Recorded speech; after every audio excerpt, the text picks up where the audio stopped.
നമസ്കാരം. മലയാളി വാർത്ത ലൈഫിലേക്ക് സ്വാഗതം.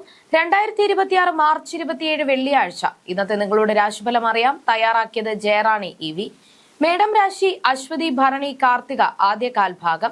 സമ്മിശ്ര ഫലങ്ങൾ പ്രതീക്ഷിക്കാവുന്ന ദിവസമാണിത്.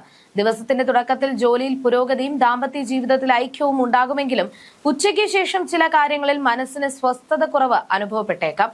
പ്രവൃത്തികളിൽ അതീവ ശ്രദ്ധ പുലർത്തുക. ഇടവം രാശി കാർത്തിക അവസാന മുക്കാൽ ഭാഗം, രോഹിണി മകയിരം ആദ്യ പകുതി ഭാഗം. രാവിലെ ആരോഗ്യപരമായ ചില കുറവുകൾ അനുഭവപ്പെട്ടേക്കാമെങ്കിലും ഉച്ചയ്ക്ക് ശേഷം സ്ഥിതി മെച്ചപ്പെടും. സാമ്പത്തിക നേട്ടങ്ങൾ തേടിയെത്താനും ഉന്മേഷത്തോടെ കാര്യങ്ങൾ ചെയ്യാനും സാധിക്കും. ഒരു സമ്മിശ്ര ഫലമാണ് ഈ രാശിക്കാർക്കിന്ന് കാണുന്നത്. മിഥുനം രാശി മകയിരം അവസാന പകുതി ഭാഗം, തിരുവാതിര പുണർദം ആദ്യ മുക്കാൽ ഭാഗം. ദിവസത്തിന്റെ ആദ്യ പകുതിയിൽ ദാമ്പത്യ ഐക്യവും പ്രശസ്തിയും ധനലാഭവും ഉണ്ടാകും. എന്നാൽ ഉച്ചയ്ക്ക് ശേഷം ആരോഗ്യകാര്യങ്ങളിൽ പ്രത്യേകിച്ച് കണ്ണുകളുമായി ബന്ധപ്പെട്ട ചില ബുദ്ധിമുട്ടുകൾ ഉണ്ടാകാൻ ഇടയുള്ളതിനാൽ ജാഗ്രത പാലിക്കുക. കർക്കിടകം രാശി പുണർദം അവസാന കാൽഭാഗം, പൂയം ആയില്യം. തുടക്കത്തിൽ ശത്രുഭയമോ നിയമപരമായ തർക്കങ്ങളിൽ തിരിച്ചടികളോ നേരിടാൻ സാധ്യതയുണ്ട്. എന്നാൽ ഉച്ചയ്ക്ക് ശേഷം സാഹചര്യങ്ങൾ അനുകൂലമായി മാറും. തൊഴിലില്ലാത്തവർക്ക് അർഹമായ ജോലി ലഭിക്കാൻ ഈ ദിവസം വഴിതെളിക്കും. ചിങ്ങം രാശി മകം പൂരം ഉത്രം ആദ്യ കാൽഭാഗം. ശത്രുക്കളുടെ മേൽ വിജയം നേടാൻ സാധിക്കുന്ന മികച്ച ദിവസമാണിത്. സമൂഹത്തിൽ ഉന്നത സ്ഥാനമാനങ്ങൾ ലഭിക്കാനുള്ള യോഗം കാണുന്നു. ശരീരത്തിന് ഉന്മേഷം വർദ്ധിക്കുകയും ആത്മീയ കാര്യങ്ങളിൽ കൂടുതൽ താല്പര്യം തോന്നുകയും ചെയ്യും. കന്നിരാശി ഉത്രം അവസാന മുക്കാൽ ഭാഗം, അത്തം ചിത്തിര ആദ്യ പകുതി ഭാഗം. മനസ്സിൽ ആഗ്രഹിക്കുന്ന കാര്യങ്ങൾ പലതും സഫലമാകുന്ന ശുഭദിനമാണിത്.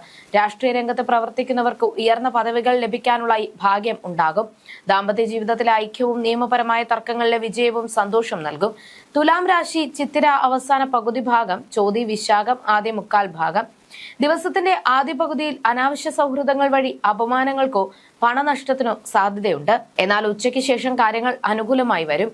കൂട്ടുകെട്ടുകളിൽ നിയന്ത്രണം പാലിക്കുന്നത് ഉചിതമായിരിക്കും. വൃശ്ചികം രാശി വിശാഖം അവസാന കാൽഭാഗം, അനിഴം തൃക്കേട്ട.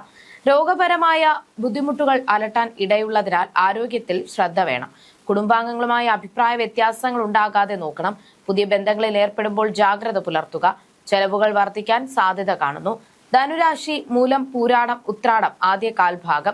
ഉച്ചവരെ ആരോഗ്യത്തിലും സാമ്പത്തിക നേട്ടങ്ങളിലും പുരോഗതി ഉണ്ടാകും. എന്നാൽ ഉച്ചയ്ക്ക് ശേഷം തൊഴിൽപരമായ കാര്യങ്ങളിൽ ചില ക്ലേശങ്ങളും മാനസികമായ ബുദ്ധിമുട്ടുകളും നേരിടാൻ സാധ്യതയുണ്ട്. സംയമനം പാലിക്കുന്നത് ഗുണകരമാകും. മകരം രാശി ഉത്രാടം അവസാന മുക്കാൽ ഭാഗം, തിരുവോണം അവിട്ടം ആദ്യ പകുതി ഭാഗം. പുതിയ വാഹനം വാങ്ങാനോ വീട് പുതുക്കി പണിയാനോ പുതിയ ഭൂമി സ്വന്തമാക്കാനോ ആഗ്രഹിക്കുന്നവർക്ക് അനുകൂലമായ ദിവസമാണിത്. ദമ്പതികൾക്കിടയിൽ സ്നേഹവും ഐക്യവും വർദ്ധിക്കും. ഐശ്വര്യവും നിറഞ്ഞ അനുഭവങ്ങൾ പ്രതീക്ഷിക്കാം.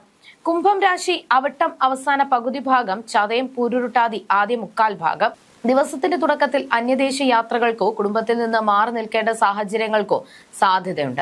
എന്നാൽ സായാഹ്നത്തോടെ കാര്യങ്ങൾ അനുകൂലമാവുകയും മനസ്സിന് സന്തോഷം ലഭിക്കുകയും ചെയ്യും. മീനം രാശി പൂരുരുട്ടാതി അവസാന കാൽഭാഗം, ഉത്രട്ടാതി രേവതി. മാതൃസ്ഥാനത്തുള്ളവരുടെ ആരോഗ്യകാര്യത്തിൽ പ്രത്യേകം ശ്രദ്ധ ആവശ്യമാണ്. ഉറക്കക്കുറവും ശാരീരിക അസ്വസ്ഥതകളും അലട്ടിയേക്കാം. ദാമ്പത്യ ജീവിതത്തിൽ കലഹങ്ങൾ ഉണ്ടാകാതെ വിട്ടുവീഴ്ചകൾ ചെയ്യുന്നത് സമാധാനം നിലനിർത്താൻ സഹായിക്കും. ജ്യോതിഷ സംബന്ധമായ നിങ്ങളുടെ സംശയങ്ങൾക്കും പരിഹാരങ്ങൾക്കും ജയറാണി ഇ.വി. 9746812212.